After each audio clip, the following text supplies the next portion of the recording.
Hello mga kainday! Ngayon po ay isa akong flower vase, flower bouquet. So ayan, itong hawak kong flowers, mini flowers ay aking i-assemble as fillers sa aking bouquet na gagawin. Kasi may nag-order sa akin for Valentine's Day bouquet at birthday niya na din. So I will make these mini flowers or mini sunflower or daisy, i-assemble ko siya para maging fillers sa aking bouquet. So ngayon, let's start. Let's start. So here, I will use this floral wire and floral tape. Ayaw ko masyado siya. Hindi ko masyadong i-fix. Kasi gusto ko siyang, so ayan. Gagawin ko po siyang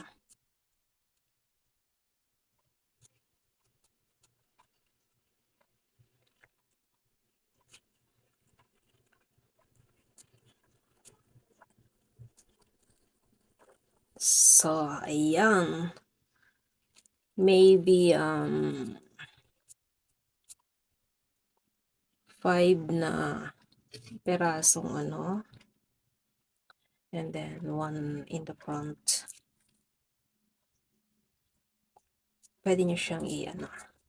Hindi ko masyadong, konti lang yung ilalagay ko kasi itutusok ko siya sa floral foam or styro. So, ayan. As you can see, yung dahon na fillers, ibubukod ko na lang siya para naman. Kasi pag nilagyan ko siya ng dahon, maitatago lang din siya sa matatakpan ba? Matatakpan. So, ayan. So, as you can see. I-arrange ko pa yan. So, ayan. This is for fillers sa aking flower bouquet. Kung mapapansin nyo, dito sa likod wala siyang nakalagay kasi, diba, pag ganyan. Oh. So, pwede mo siyang iharap-harap. Depende sa inyo sa pag-arrange nyo. So, ayan. Pwede na akong maging panindigan ko na ang pagiging flower bouquet ko. So, eto ulit, isa pa. Nagawa tayong isa pa na fillers. Let's do it like this.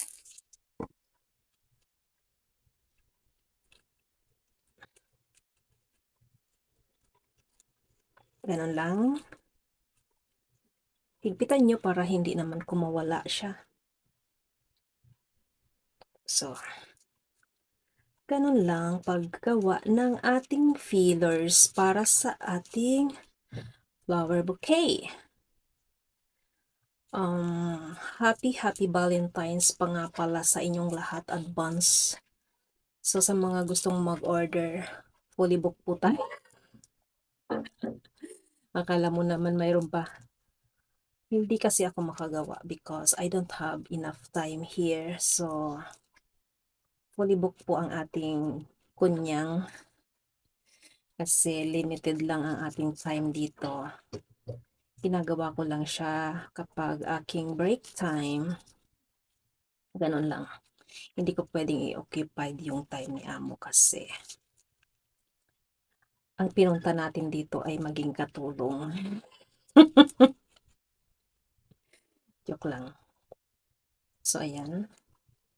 And then here, one in the front maybe. So, kung nakikita nyo,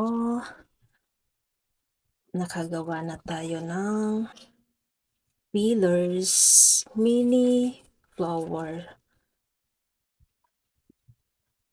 para sa ating bouquet na gagawin.